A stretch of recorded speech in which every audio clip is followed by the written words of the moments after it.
ఇందాకలే మనం చూసుకున్నాము కేకే నమ్మిన బంటు కేసీఆర్కు నమ్మిన బంటుకు చెప్పుకున్న ఆ వ్యక్తి కూడా ఇప్పుడు కాంగ్రెస్ పార్టీలోకి వస్తున్నట్లు కూడా తెలుస్తోంది. ఈ నేపథ్యంలో కేసీఆర్తో భేటీ జరిగింది. ఈ భేటీ అయితే ముగిసింది. సో కేకే ప్రతిపాదనపై కేసీఆర్ సీరియస్ అయినట్లు కూడా తెలుస్తోంది. సో మీ ఆలోచన తప్పు, మీరు ఆలోచించుకుంటే ఒకసారి అంటూ కేకేని కూడా కేసీఆర్ సీరియస్ అయినట్లు కూడా తెలుస్తోంది. దీని మీద పరిత అప్డేట్స్ మా హైదరాబాద్ బ్యూరో ప్రణయ్ లైవ్ ద్వారా అందిస్తారు. ప్రణయ్, చెప్పండి, ఈ భేటీ ఎంతసేపు జరిగింది? వీళ్ళిద్దరి మధ్య ఎలాంటి ఒప్పందాలు జరిగినాయి?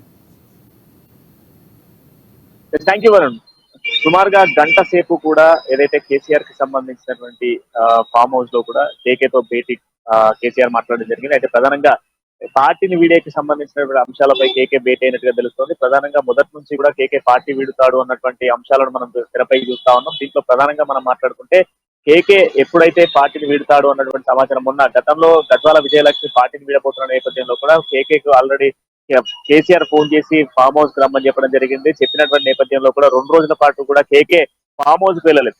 అయినా నేపథ్యంలో కూడా ఈ నేపథ్యంలో కూడా ఒకవైపు కేకేను ఆల్రెడీ బుజ్జగించేటువంటి ప్రయత్నం చేశారు. హరీష్ రావు కూడా కాల్ చేశారు. కేటీఆర్ నేరుగా కూడా తెలంగాణ భవన్ లో మొన్న ఏదైతే పార్లమెంట్ కి సంబంధించినటువంటి నేపథ్యంలో కూడా జరిగినటువంటి పార్లమెంట్ సమావేశాలు ఏవైతే నిర్వహిస్తా ఉన్నారో ఈ నిర్వహించేటువంటి సమావేశంలో కూడా కేకే హాజరైన పరిస్థితులు అయితే ఉన్నాయి. కేకే హాజరైన నేపథ్యంలో కూడా కేకేను బుజ్జగించే ప్రయత్నం చేశారు. కేకే ఖచ్చితంగా కూడా మీరు ఉండాలి, కేశవరావు గారు ఖచ్చితంగా కూడా మీరు పార్టీలో ఉండాలి, రేపు పార్టీకి బలమైనటువంటి నాయకుడు, అంతేకాకుండా కేసీఆర్ కు కుడుభుజంలా ఉన్నటువంటి వ్యక్తి, ఉద్యమ సమయాల్లో కూడా తోడుకున్నటువంటి వ్యక్తి, మీరు ఖచ్చితంగా ఉండాలి అన్నటువంటి యాంగిల్ లో కూడా బుజ్జగించే ప్రయత్నం చేశారు. ఈ నేపథ్యంలో కేసీఆర్ కూడా ఈ రోజు కేసీఆర్ తో భేటీ అయిన నేపథ్యంలో కూడా కేసీఆర్ కూడా చెప్పడం జరుగుతా ఉంది.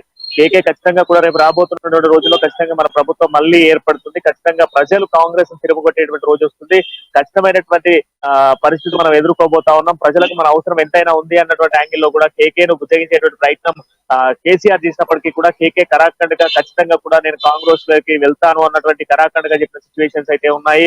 అయితే ఈ నేపథ్యంలో ఏదైతే మొన్న గద్వాల విజయలక్ష్మి పార్టీని వీడతాను అని చెప్పేసి ఏదైతే కాంగ్రెస్ నేతలతో సంప్రదింపులు చేసినప్పటి నుంచి కూడా ఖచ్చితంగా కేకే కూడా వెళ్తాడు అన్నటువంటి ఊహాగానాలు మనకు తెలిసిన విషయాలే. అయితే ప్రస్తుతం ఉన్నటువంటి సిచ్యువేషన్స్ లో కేకే వెళ్ళడు, ఎందుకంటే కేసీఆర్ కు నమ్మిన బంటుగా ఉన్నటువంటి కేకే పార్టీని వెళ్తే ప్రమాదాలు ఎదుర్కొంటాయి. ఖచ్చితంగా కూడా కేకే కాంగ్రెస్ లోకి వెళ్ళేటువంటి సిచ్యువేషన్స్ లేదు అనేది ఉన్నటువంటి నేపథ్యంలో కూడా కేకే ఇప్పుడు కరాఖండ్గా చెప్పాడు. ఎందుకంటే ప్రస్తుతం ఉన్నటువంటి సిచ్యువేషన్స్ లో కాంగ్రెస్ పూర్తి స్థాయిలో కూడా రాబోతున్న పార్లమెంట్ ఎన్నికల్లో కూడా కాంగ్రెస్ ఎదుగుదల రాబోతా ఉంది. ఈ నేపథ్యంలో గతంలో నేను ఏదైతే తెలంగాణ ఉద్యమ సమయాల్లో అనుకున్నటువంటి పార్టీ ప్రస్తుతం ఉన్నటువంటి సిచ్యువేషన్స్ లో 10 ఏళ్ల పాటు ప్రభుత్వం పాలించినా కూడా అంత డెవలప్మెంట్ జరగలేదు.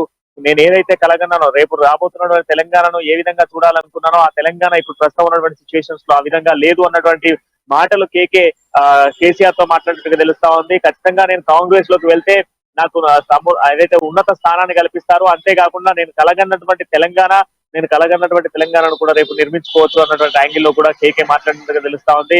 సో రేపో మాపో కేకే ఖచ్చితంగా కూడా కాంగ్రెస్ లోకి వెళ్ళబోతారు.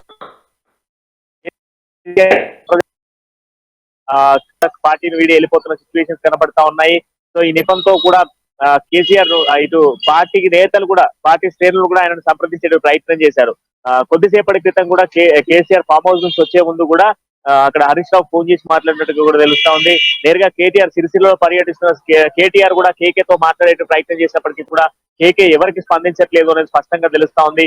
అయినప్పటికీ కూడా 10 ఏళ్ల అధికారంలో అనుభవించింది చాలు, ఇక ఈ అనుభవించాల్సింది ఏమీ లేదు, ఇప్పటి వరకు పార్టీని విడిపోయేటువంటి అవసరం లేదు, ఇప్పుడు ప్రజలు కూడా పార్టీని నమ్మేటువంటి పరిస్థితుల్లో లేరు అంటూ కూడా కేకే కరాఖండ్గా కేసీఆర్ చెప్పిన సిచ్యువేషన్స్ కనబడతా ఉన్నాయి. ప్రస్తుతం ఉన్నటువంటి సిచ్యువేషన్ లో పార్టీలో మీరు ఎంత తక్కువ ప్రస్తుతం ఉన్నటువంటి సిచ్యువేషన్స్ లో పార్టీలో రోజు రోజుకు కూడా ఎంతో మంది తగ్గిపోతా ఉన్నారు, పార్టీలో మీకు ఎక్కువ సముచిత స్థానాన్ని కల్పిస్తా అని చెప్పినటువంటి మాటలు ఏమయ్యాయంటూ కూడా కేకే నేరుగా కూడా కేసీఆర్ అడిగినప్పటికీ ఎటువంటి స్పందన లేదు. చివరి క్షణం వరకు కూడా కేసీఆర్ ప్రయత్నించినట్టుగా తెలుస్తా ఉంది. అయినప్పటికీ కూడా కేకే వినలేదు. కరాఖండ్గా కూడా నేను కాంగ్రెస్ లోకి వెళ్తాను అంటూ కూడా కరాఖండ్గా చెప్పినట్టుగా తెలుస్తా ఉంది. Varun, right, thank you Pranay for the update.